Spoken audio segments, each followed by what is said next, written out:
All right, I forgot to do that. Keisha. Hello, everyone. Can you hear me okay? Yes. Keisha Bruce-Mar Brown, Mayor Pro Tem for City of Creedmoor. I'm very excited to be a part of this as well. I'm an avid runner, so I'm glad to be a part of this committee for sure. Great. John Zabonek.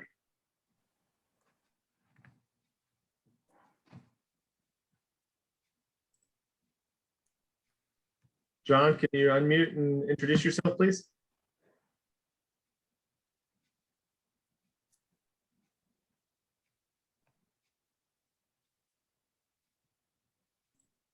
Oh, you may have a small freeze up there. That's okay. I mean, Yes. We can hear you.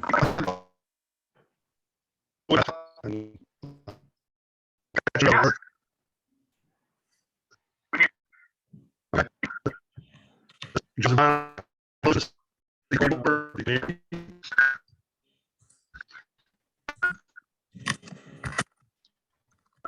audio is really dicey, John. We're having a hard time hearing you. Robot feeding. Yeah. Yeah, I can't make that up. That's unfortunate. You want to try with your phone, maybe? If you get a chance with your phone, please do. Nicole, evening. Hi, everyone.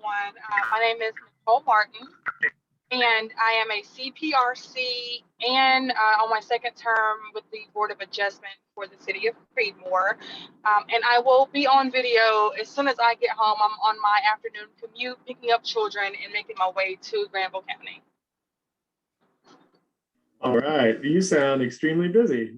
It's like 4 jobs, I think you just mentioned. So it's great. Thanks for joining us. Yeah, Derek, the next thing that was on our list is we were under the understanding that you would tell us a little bit about you guys' operations, partnership, maybe your organization's direction kind of moving forward, and how you see maybe that partnership working out. Sure, I'd be glad to. And I don't know if it's possible to share screen. I can put something up here in a second that would help kind of illustrate some of our work in the past. Would that be allowed, Jay? Yeah, I'm trying to designate you as a co-host, but I'm not seeing that. So let me get in touch with Jaquatia and see if I can. It may be, are you seeing that now? It's working. Yep, great. Somehow I broke into the system, I guess. In any case, again, my name is Derek Halberg. I've been with Tar River Land Conservancy for about 17 years, and we are what's known as a land trust. We're a nonprofit 501c3 organization. We happen to work in 8 different counties, including Granville County. We've been around as an organization for about 21 years. So I've been with the organization for many of the years it's been around, but not all of them. One of the counties where we've been most active in our work of trying to preserve open space, wildlife habitat, watershed protection areas has been Granville County. Throughout the years, we've been able to work closely with both county governments and with municipal governments on kind of collaborative projects, some of which are short-term in duration and some of which are longer term to play out. And Creedmoor, I've told the new city manager, has been the municipality we probably have had the most collaboration and interaction with over the last 15 years. And really that's because there has been a shared vision between our organization and the various leaders of Creedmoor over the years in seeing areas that really weren't terribly well suited for development set aside for green space that could then be multi-purposed for passive recreational areas in the future. And Creedmoor has, kind of pushed these ideas through some of its previous planning efforts. The pedestrian trail, or pedestrian and bike plan, I think that was adopted in 2011, is one of those examples. And we have largely been able to raise money from outside of Creedmoor to be able to preserve the lands that we and Creedmoor officials have seen as priority areas for preservation. But Creedmoor has also, the taxpayers and citizens of Creedmoor have been active contributors. We also have begun working on the first iteration, what we hope will be multiple phases of public access onto some of the Conservancy's land that's in the Creedmoor corporate limits, namely what we will be calling the Robertson Creek Nature Preserve, which is on Highway 56 next to the Creedmoor Common Shopping Center. And we were lucky enough to get the Board of Commissioners financial support, as well as the county and Butner and STEM's support as well for this project and 2 other sites we're simultaneously working on. In this process, of trying to create public open space, we're, like any nonprofit, we're an organization that involves volunteers. We're an organization that, raises private funds as well as public funds. And it's one where really the outcome is intended to be one that everyone has an input into, or helps design to begin with, but also has some equity in once the gates are open, so to speak. We may still be, as an organization, I don't know for sure, but I think at one point we were the largest landowner in the corporate limits of Creedmoor. And I just checked before the meeting, and currently we own 390 acres. And it is all located along, if you look at this map, what's called the Robertson Creek corridor. Again, this is Highway 56 going east-west, or Wilton Avenue, as it's called within Creedmoor. And just to orient you, the number 1 on the map is where South Granville High School is. Number 3 is where the Creedmoor Common Shopping Center is.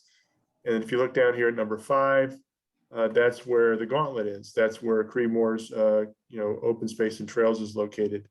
And the properties that we've conserved in a number of transactions, and Creedmoor as well, through some of their own acquisitions dating back 10 plus years, have all been along this corridor.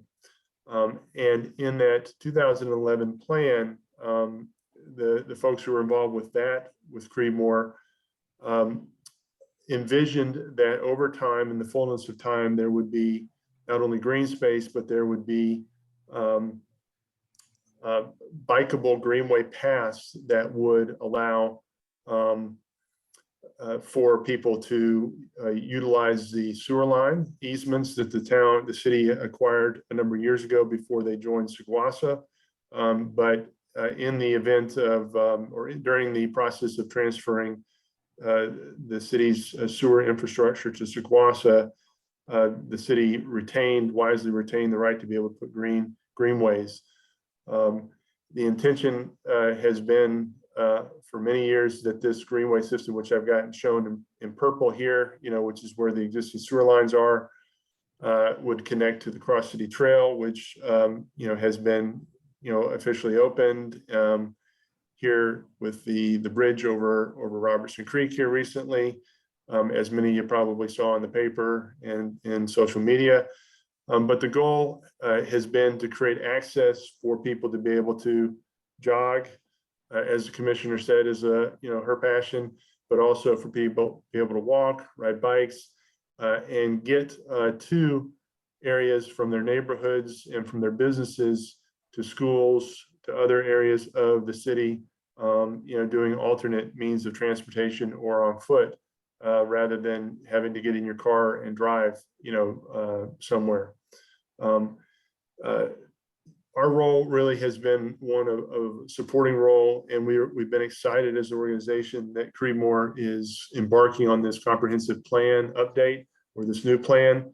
And through the comments that I made, during their public input phase, I've encouraged them to you all to try to memorialize some of the 2011 objectives into this new comprehensive plan, which I think would help set the stage for the city to be able to go after grant funding, both at the state and federal level, for non-road-based transportation type projects. And I think you've got staff who are very gifted in being able to figure out how to leverage funds outside of the city's coffers to do these sort of things. But our interest as an organization is for there to be a higher purpose and benefit for these 400 plus acres that will be part of your greenway system, and possibly more in the fullness of time. I'm going to stop right there and say I could talk a lot more, but I could also answer questions. But I'm very interested in hearing what everybody else is bringing to the conversation as well. Jay, does that cover enough of the topics you were hoping I could cover today? That's a great intro, absolutely. And thanks for sharing this map. That's really interesting to know that you all have that big piece of land there under contract, orange. That's actually, we purchased that. This is an outdated map. I apologize. So that one is owned by us. All right. All right. Congratulations. Congratulations. Thanks.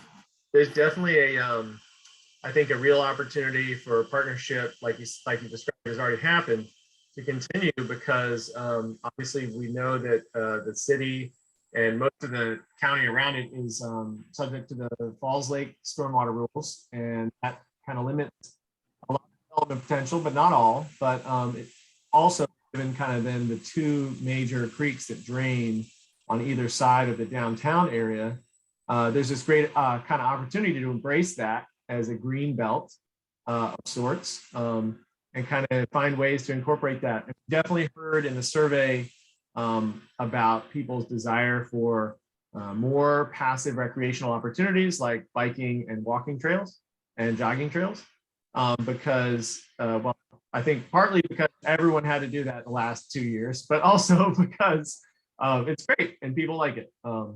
So yeah, I'm glad we also have Chris here as well. He's had a lot of input already into the draft recommendations, and no doubt we'll have some thoughts that he'll share with us too at some point. But let me just kind of pause there and see if there are any questions for you, Derek, or from our members.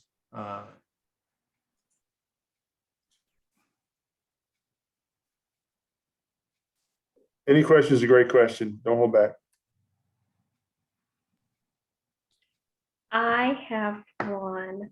Out of all the projects you've done in Creedmoor, do you have a favorite one by chance? Or one that like really pulls at your heartstrings, you hold close and dear to you? Well, every project has been unique and enjoyable, Heidi. And there are always twists and turns in being able to bring them to fruition. I'll tell you, I think the project that I am happiest that I was a part of was actually not one of the acquisitions we did, but was the Gauntlet project. That was done by a young man, Jonathan Gaudet, who was a high school student, early college student in Creedmoor at the time that he was working on an Eagle Scout project. And then Mayor Daryl Moss approached me and said, would you help advise Jonathan? And the Conservancy was helping monitor the conservation easement that the state held on that property. Creedmoor owns it.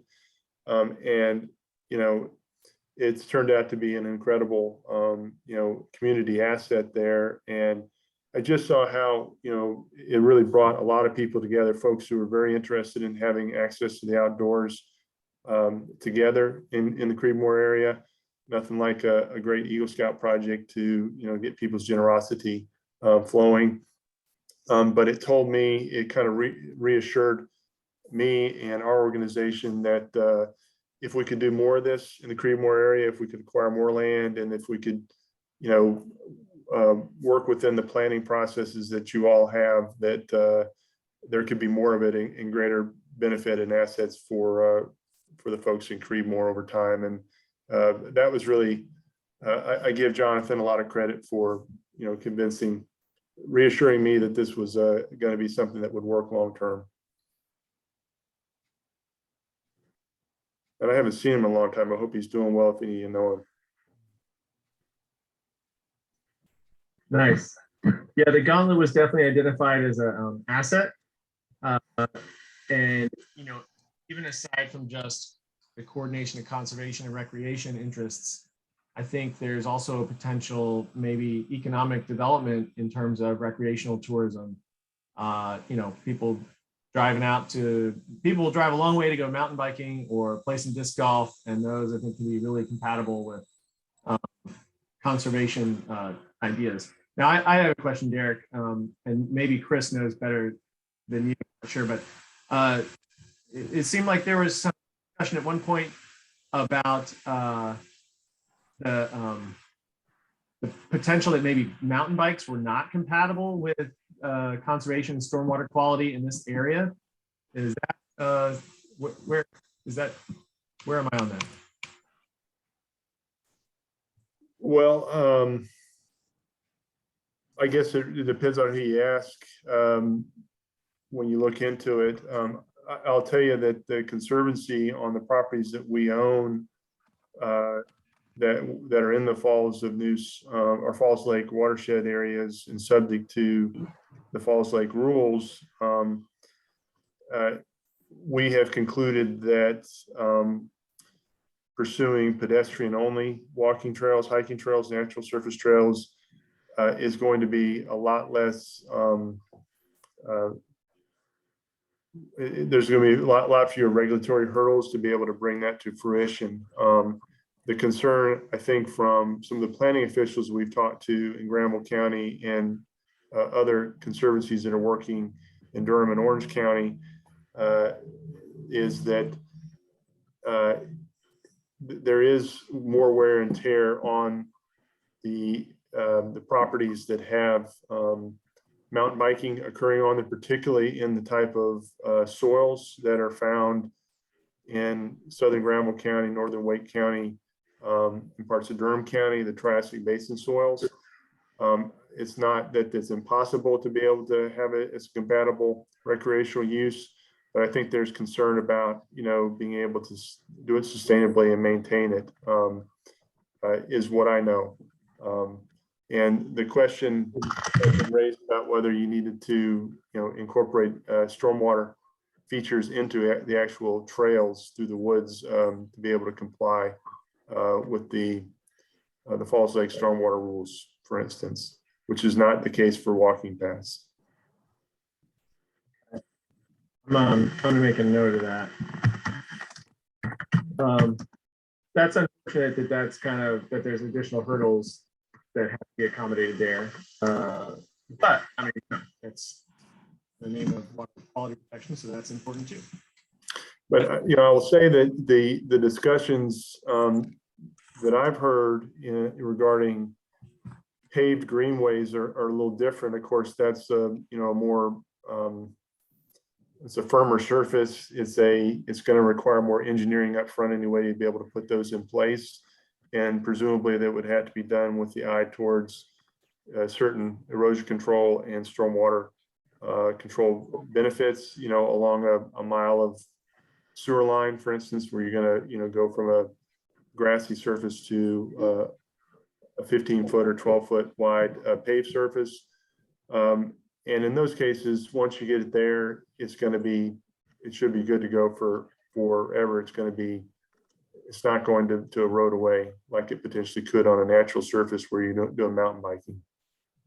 I know the mountain biking community, they want to have the narrow little single file bikeways through the woods, but there may be other parts of Granville County where that may be more suitable. This is Christopher. I definitely want to echo a lot of those points. Definitely not shutting down the opportunity for mountain bike. There's a lot that goes into it. Location is a big part of it.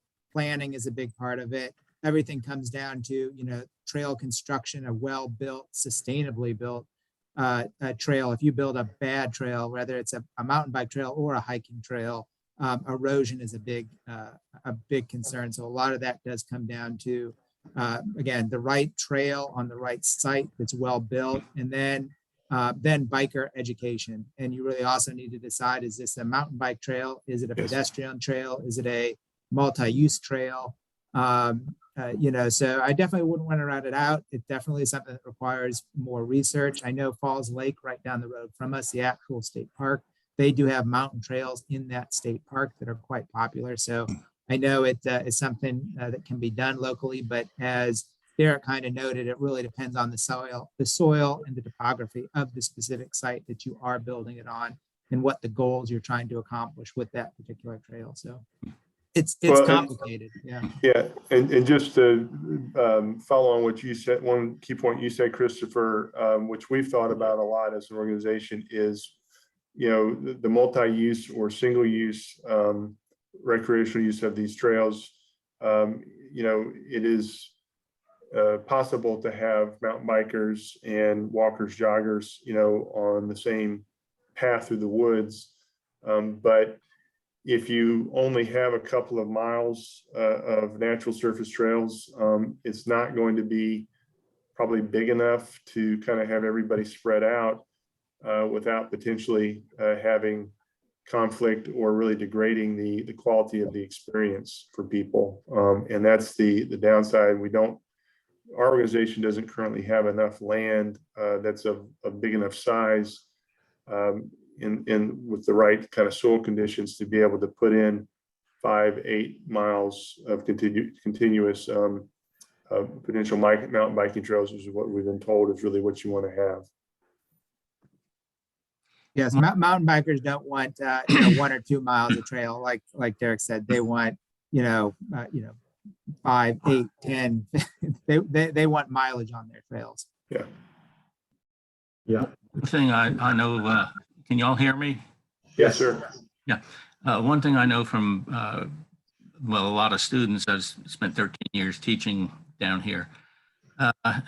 It's really hard to keep the guys with the little motorbikes and the ATVs off of trails. So if you open it up to multi-use, you may very well have more than just a guy and his mountain bike. You may end up with a guy with his little Honda 750 on it and his Polaris and heaven knows what else. And that also opens up a lot of liability issues in addition to the obvious erosional issues. Good points. Absolutely. I've definitely seen some pit bikes on mountain bike trails before and wondered about that. So, okay. Well, any other questions for the Derek? If not, then I hope you'll stay on with us, Derek, in case somebody Well, Okay, thank you. Okay, so let me shift gears to the recommendations document. If you all have that, you can refer to it. If you don't, that's fine. Hopefully you can see it right now. And I'm not against messing with this. So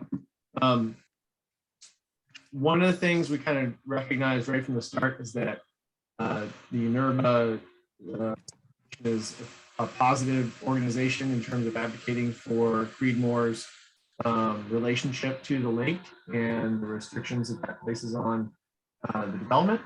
Whether that's good or bad is, I think, depends on your perspective, because a lot of people really love, according to the survey, the small town charm and local feel and the sense of community.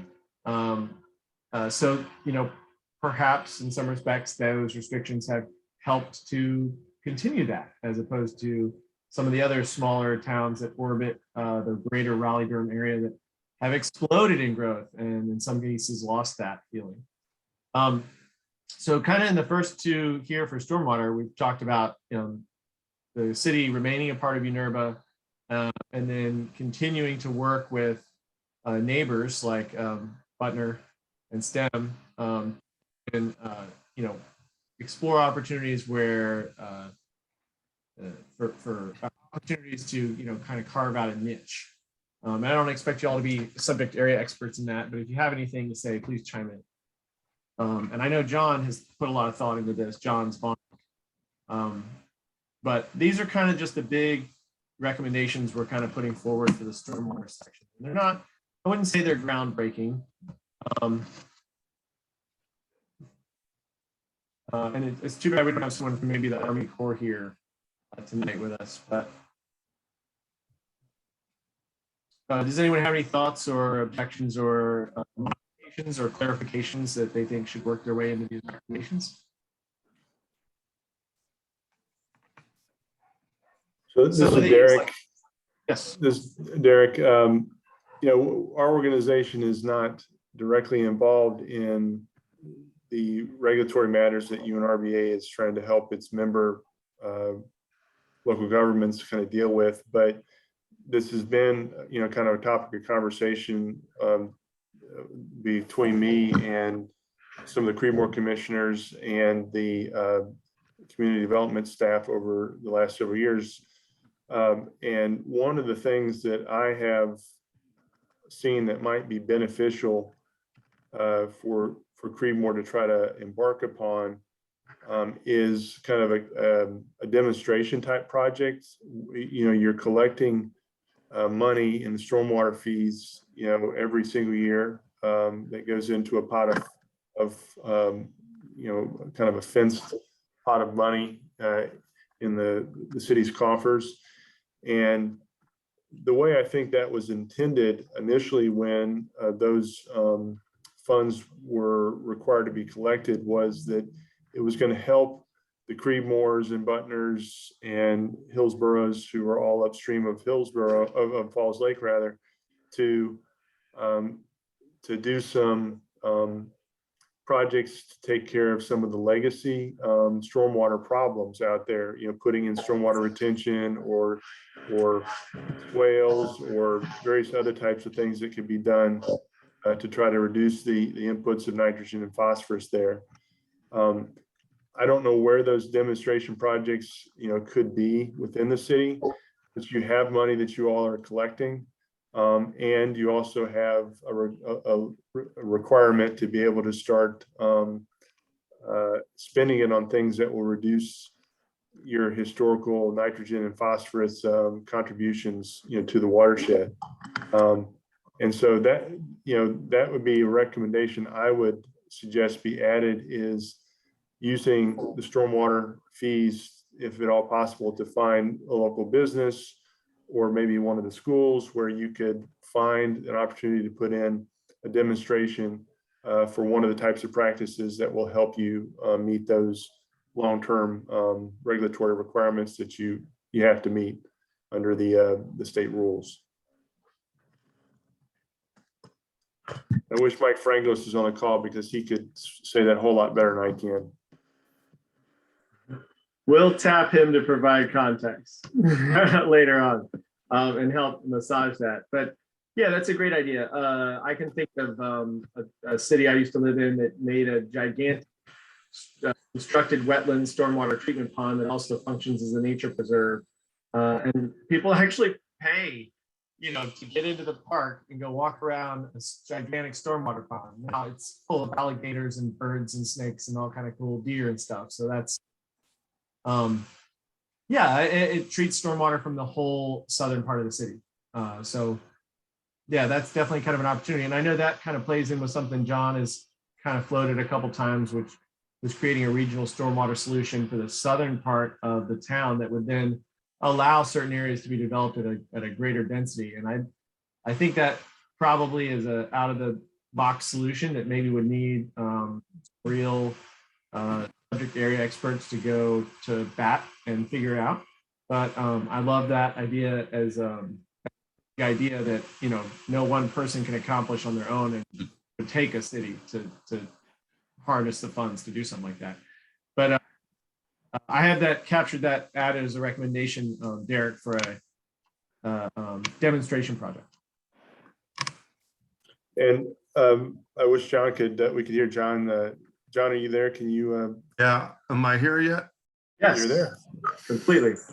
I got the video back. I just have been having trouble getting the audio. But yeah, I'd like to see us do it, not even just as a city thing, but even county. County of Granville, even working with Person, because if we could do one, as you said, one lake, we could a lot of land.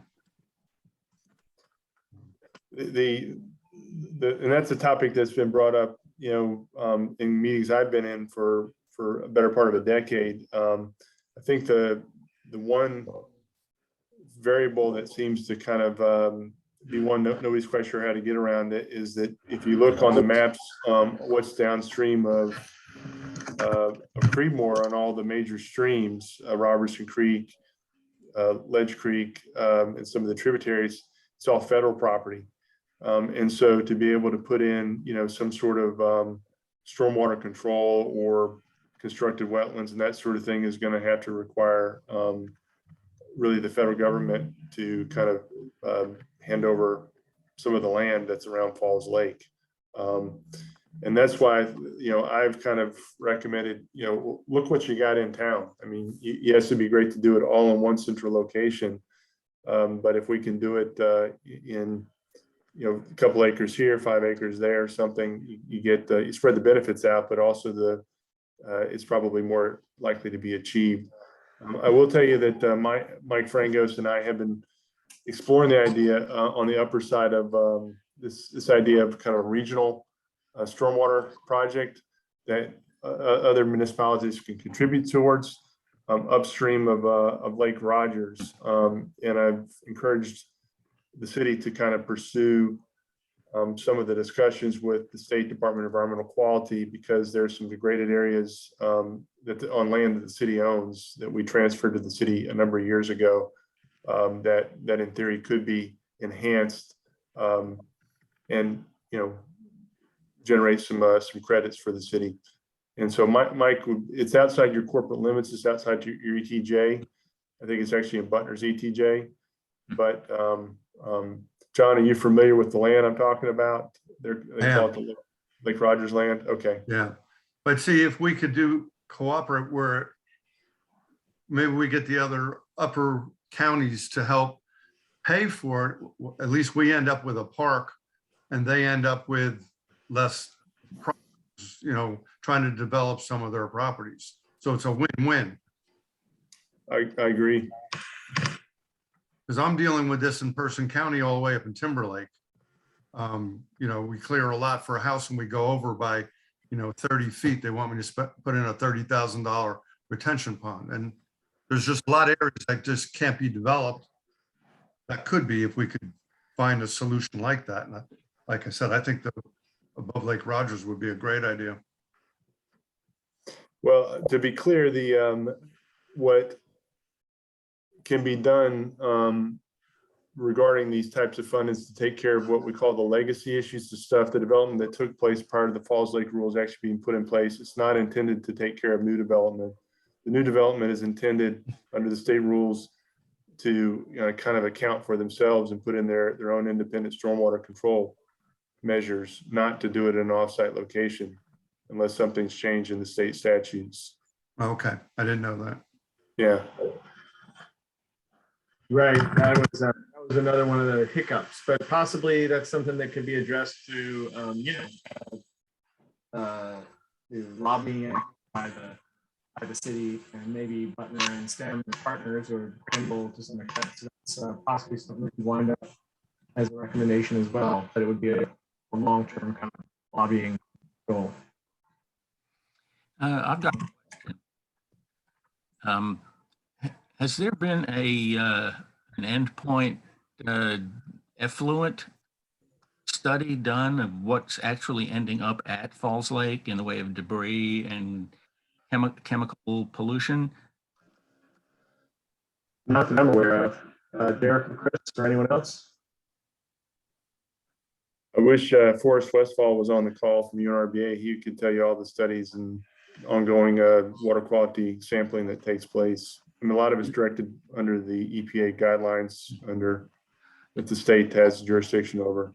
I was just I was just thinking as y'all were talking, having spent a lot of time in the classroom, have mixed feelings about how much education actually gets through to people sometimes.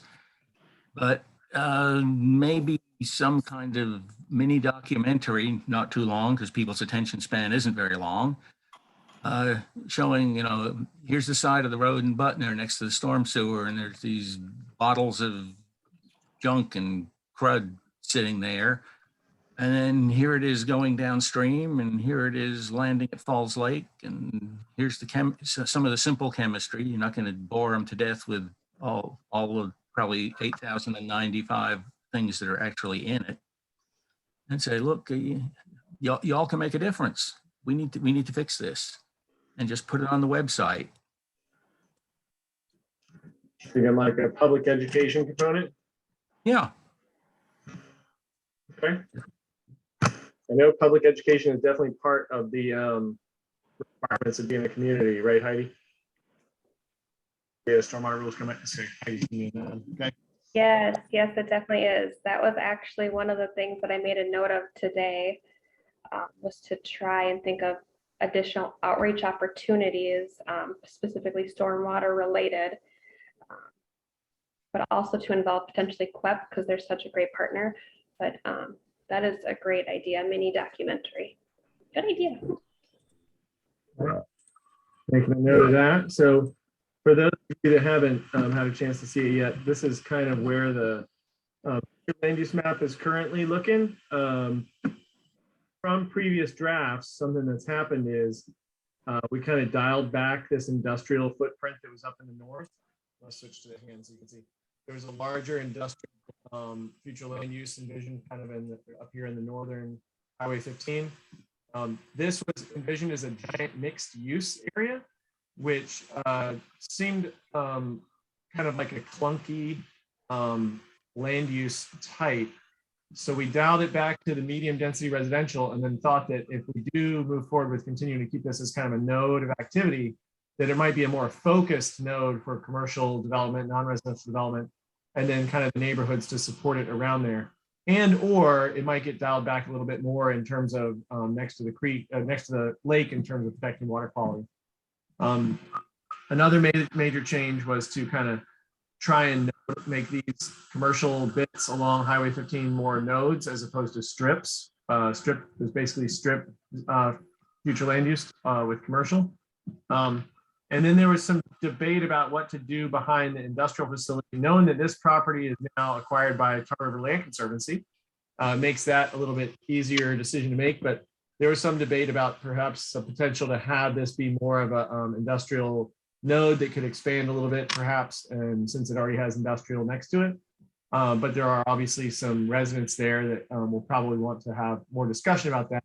Not that this would rezone them or make them sell their land or anything, but and then you kind of get the great green buffer, and then kind of like, Creedmoor East almost, which is kind of shaping up around this little corner, and seems like kind of an area that perhaps the city could grow into in the future as things happen. But talking about the stormwater to the south, we kind of see kind of this agricultural future land use area, which hasn't changed from its from the current future land use map. I think this is still, I think, also agricultural, and so we haven't really made any moves in this area to talk about maybe there being more dense residential development.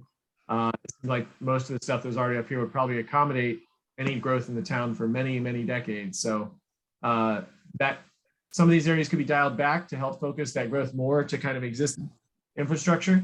And from what I heard earlier from Mike and his understanding of what happened at the recent SIGWASA meeting, was that they're kind of still lumbering on with determining if and when they're going to be able to pull down funds to make improvements and what that might look like. So I don't think that board has made any decisions yet, and I'll be interested to watch that group's video recap of their breakout group as well and see what was said in the SIGWASA session as well, because that could change what development looks like, obviously, in the city also.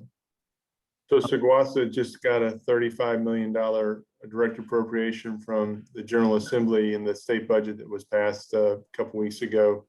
for the stormwater, I-85 stormwater project. Commissioner Russell Brown, am I correct about that? You still with us? I am. I'm sorry, say that one more time. It's my understanding that Seguasa from the news reports got a $35 million direct appropriation from the General Assembly That is correct. for their I-85 sewer line upgrade Yep. project. Yes, sir. That is right. Okay. But capacity is still a concern when it comes to Creedmoor, though, right? Well, that's what it's intended to do, is to open the pipes, so to speak, from a sewer standpoint, on the east side of 85. Okay. All right. Well, I'm glad you knew about that already. Good. Is there anything else with respect to that that anyone can share or is willing or able to share?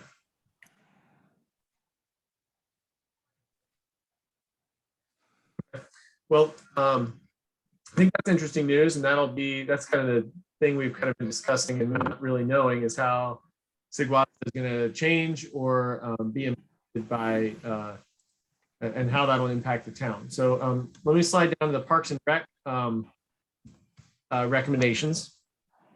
One is basically what Derek and Chris have already mentioned, to continue working with partners to leverage conservation areas, nature preserves for passive recreation when it's compatible with the conservation goals of those properties. If we can get together later, Derek, maybe you, Chris, and I can map out some kind of opportunity areas. I don't know if you guys you probably do have kind of targeted acquisition areas that you've established and want to kind of pursue hotly. So maybe we can help put those on a map to just kind of spread awareness when land use decisions are being made. Yes. Sound good? Yeah. Okay. Maybe Sounds good. Yeah. Okay. And if Mike Frangos is available, he's been helping with this vision for a number of years. So okay. Great. We'll definitely tag Mike. So we talked a little bit about the Greenway and the Greenway extension north to south from Robertson to the Gauntlet. That was on the last on the current Parks and Rec plan. So that was great to talk about that a little bit more. I know, or I'm led to believe anyway, that a lot of information or a lot of talk is kind of centered recently around the gift of a caboose from the Granville Historical Association, possibly as kind of an accent or amenity that could be featured in a city park or city space. Kevin, Christopher, Chris, and I talked previously and thought that probably the best recommendation bringing forward for that as part of a comprehensive plan would be to kind of put together a brief scope and talk about what a visioning session for that caboose might look like, so that if the city does decide to pursue that, they can kind of have an idea of what they could do to scope that out and have a product at the end that's something that's actionable, like a site plan and a plan for implementation. Another one of the goals that's kind of shaken out, it seems like, is that the building community in the town is an important goal. And then one of the ways to do that might be through the creation of a downtown gathering space for community events and for kind of having that cultural and social hub. And then talking about some of the assets that are out there. And like I said, these are preliminary recommendations. They're not completely drafted out yet, but some of y'all may be aware of the old lagoon property out to the west called Ledge Creek and Ledge Creek Flats. Are you all familiar with that? Okay. That's a potential opportunity area to expand passive recreation. The community center obviously is a huge success and is a huge asset and is a great facility. So that's really commendable for the city to pursue that and establish that. And it's getting a lot of love, it seems like. But to continue to build that up through the outdoor facilities there on that property, since it's so central. Continue to work on that. And then kind of another just a laundry list of items that could be possible things to pursue in the future should the Parks and Rec Committee and the City Council decide ultimately to pursue those. So we just want to kind of keep track of these. Updating the Parks and Rec plan is probably in order pretty soon too, since a lot of those items have kind of been checked off. And we want to make sure that we continue to update that and move forward. And then one of the things that was identified previously too was building the volunteer network and continuing to work on this project, which is also not only a way of building volunteer community goodwill and sense of community, but also great opportunity to have people be invested in their facilities and meet each other and expand their networks. And I'm sure people on the Parks and Rec Committee, and also at the same time getting out and working with our local land conservancy to help when there are trail construction projects and property cleanup and education and so forth. Seems like there's already a great partnership there. Any ideas, thoughts about parks, recreation, open spaces that maybe we should capture that we haven't captured yet?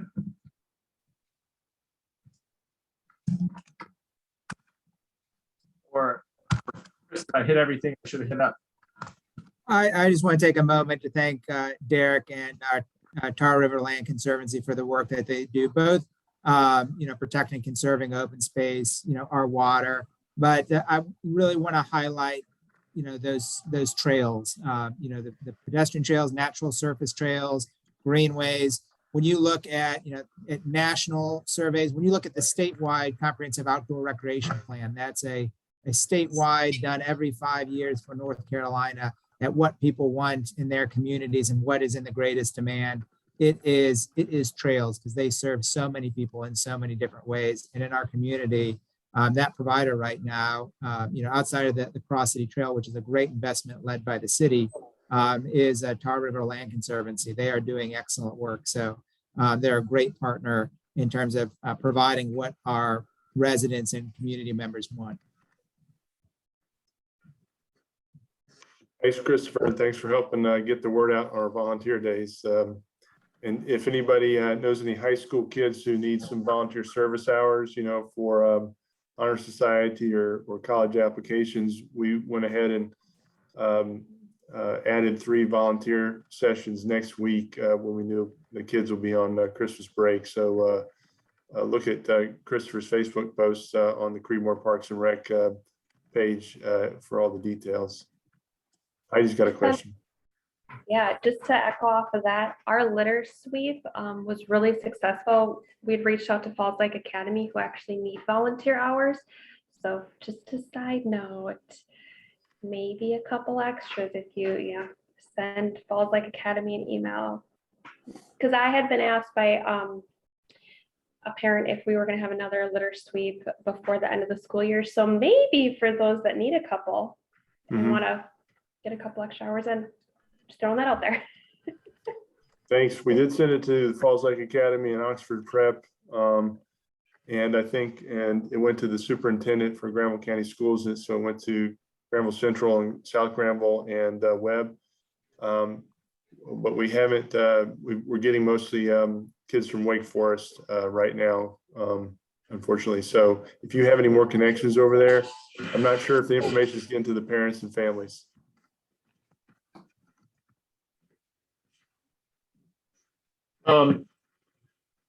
Well, we'll definitely make sure to emphasize the partnerships between the Tar River Land Conservancy and the city and how profitable those have been and for both groups.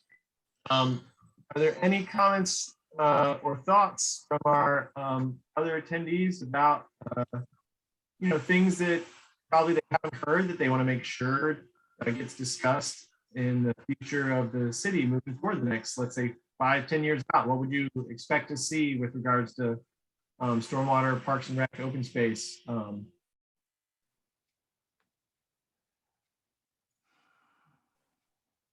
Or what's something that we shouldn't forget about as we move forward and grow?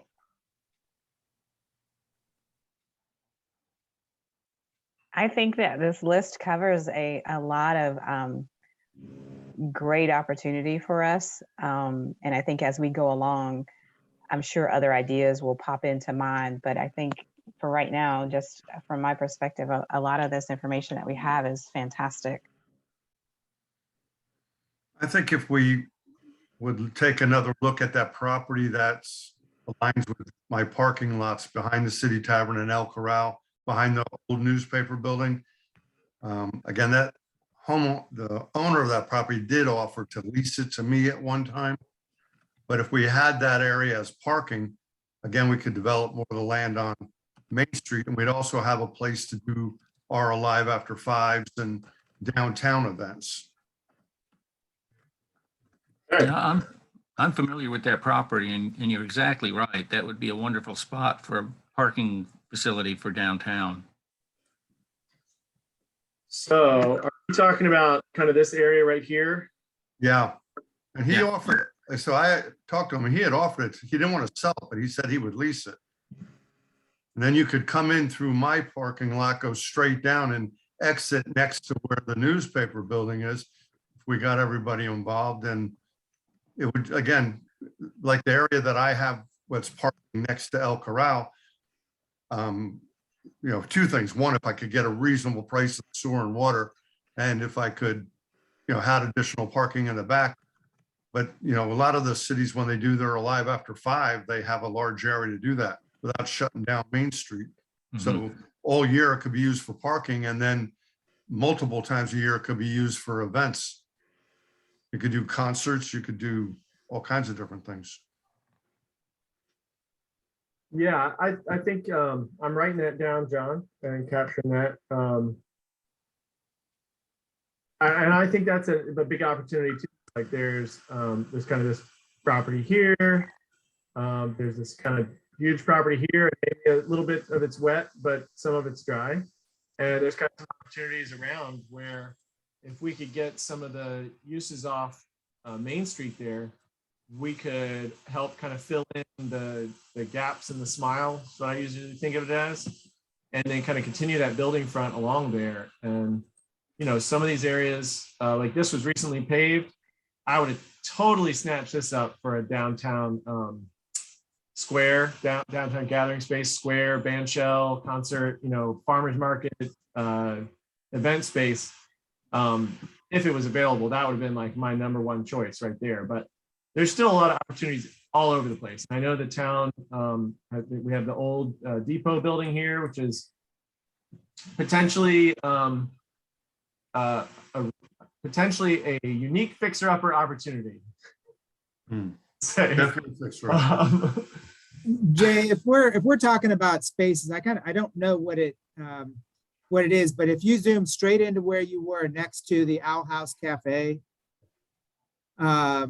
just to the left, there is a tiny, I don't know about a micro park space downtown where you can have it fenced in with a couple of seats where people can grab something to eat, sit down, let their dogs. It is that tiny little rectangle of a space on Sanderford next to Main, right? No, not there. I mean, it's right up against North Main between Sanderford and the Owl House. Oh, right here. That little tiny strip is being, you know, micro parks are something that's kind of out there where you could fence that in, have a place where people can grab something from Creedmoor Drugs, something from Owl House, sit outside, have a little bit of grass there. It's fenced in, go through, let your dog sit down, you know, as that little outdoor micro space. I don't think any business could go in there. So I don't know, it's just kind of a grassy spot sitting there. It's tiny, but enough that you could put a picnic table out there. You're looking right at it. Yeah, absolutely. That's a definite opportunity. Right there. Cool. That whole section. Put a shade tree, Christopher. Can we have a little shade You there? could, yeah, you could do a mural on the back, you know, it's obviously working with the business owners there, but I'd love to see some downtown public art integrated into any plan. Great idea. It's a good opportunity area. Well, Since we're looking at this map, I'm going to throw something out to John. On the backside of Creedmoor Drug, in that area on the Thank you. north Sorry, side. I can't be. Oh, The north side of Lion Street. Yeah, right there. Don't move around. Stop moving, Jay. Yes. I think that's a low ground area that's pretty much undevelopable from what several people have told me. Tom Jackson, former commissioner, had a brought it to our attention because there's a creek and it's some wetland area. And that Yeah. actually has been identified as a potential spot from several people as a site for kind of a stormwater control infrastructure to be put there because it's low enough and it could collect a lot of stuff coming off of Main Street or any other developments to kind of, collect it all in one space for development or in water quality impacts from a bigger surrounding area. I've not walked it, I've not investigated it, but that's one of the areas close to downtown that, and I can't remember who the owners are, but Joe Panera. yeah, Yeah. I know at one time he was talking about doing some type of townhomes or something up close to the East Mill, but I know when it gets down closer to East Lyon, it definitely runs into the, slopes off pretty quick and it's got water. yes, sir. Okay. But if you could put a pond there and then you're making a recreation area again and a place for around downtown, you're, Right. again, taking care of two things. The natural constructed wetlands, like what Jay is talking about, and where there's maybe some boardwalks, there's the frogs are croaking out there, stuff. Croaking mean making noise, not dying, but that's the sort of thing. It's close enough to Christopher's Pocket Park right there that people could actually go walk down there as well on every other day of the week. Well, we definitely, when we write these, and this maybe is more for the commissioner than anyone, but when we write these plans, we try and walk the line between providing some great ideas and tying commissioners' hands when it comes to budget season. So we definitely want to find a way that we can thread that needle and make sure that the city is still run by the commissioners. I mean, not that it would matter what we put in the plan if they didn't decide to do anything, but yeah, absolutely. But also, if we wanted to do parking somewhere, if we're going to pave something, we're probably going to need some other area to collect the runoff. Correct. Right. Exactly right. Oh, that would work great with, like I said, what's up north of my parking lot, because we think it could come right down the parking lot, cross the street, and then into that area. Right. Okay. I was investigating. Yeah, absolutely. Well, any other thoughts? And I guess we lost Nicole, which is unfortunate. She's probably on to her 5th job of the evening, I guess. Very busy. Let me check in with the other group.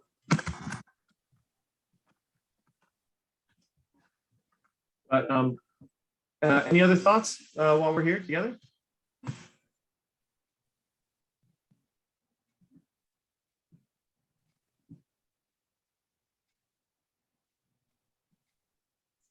Well, let me ask y'all. This is kind of a weird place out here because it kind of starts getting into that commercial district that is Butner. And if we continue to strip that commercial all the way down, then it becomes kind of a traffic nightmare as well, more than it probably is. How much of Creedmoor, day-to-day business needs, services, goods, et cetera, how many people are heading up to the Butner area to do those like everyday things? I mean, It's pretty busy. pretty busy. Yeah. But I don't think that the part back there by the lake would be too good for any kind of business stuff again, because you're getting into problems with the paving and all that. Seems like it would be a great residential area. Okay. One thing I'll point out, Jay, and not a lot of folks realize this, but you see where you have Holly Drive or whatever it is, correct? And then if you go just southward or southeasterly on to right about that area right there, stop your cursor. Yeah, there's a pipe fitting company, I think, that's based there right now. And it used to be many years ago within Creedmoor's planning, construction, zoning jurisdiction, maybe from the ETJ, correct, there it is. That's sitting on a construction debris landfill that was permitted and closed a number of years ago. And I brought it up with a number of folks because of the idea of putting a commercial strip or really majorly developing that location. But we found out about it because we own a property just to the south, and we had a phase 1 environmental assessment done. And our phase 1 consultant brought it to our attention that it was in that vicinity. And I don't think a lot of people realize it, but it would have, it would prevent a lot of development from occurring because of it's a landfill. Okay, so this just this property, or it like continues and spills out further? No, if you look at the GIS tax parcel, I think it's pretty much on the 1 or 2 tax parcels it's owned by that corporate owner. And I can't, again, I apologize, I don't remember the name of it. Yeah, that's it. Yeah, 1 or 2 right there. Gotcha. Huh. Boy, landfills do make good parks, though. Or More conservation areas for staging area for a pipe fitting company. Yeah. Well, let me make a note of that on here. And send me an email. I'll send you the pages from our phase 1, so you know what I'm talking about. Okay. Thank you. It's all City of Creedmoor documentation that we found in the state records. That's great. So looks like we're kind of pulling out of our time together and going back to the main group, and it'll be about 5 minutes, and I'll kind of just debrief on where we're headed next in terms of schedule. But I really appreciate y'all's discussion tonight, and I think we made some progress, and we've kind of helped tighten the screws on open space and stormwater section. So I appreciate that. We'll see this again soon, and thanks again for your time, and thanks a lot, Derek, for taking the time to educate us a little bit more about Tar River Lane Conservancy. Thanks, everybody. Yeah, thank you. Thank you, Derek.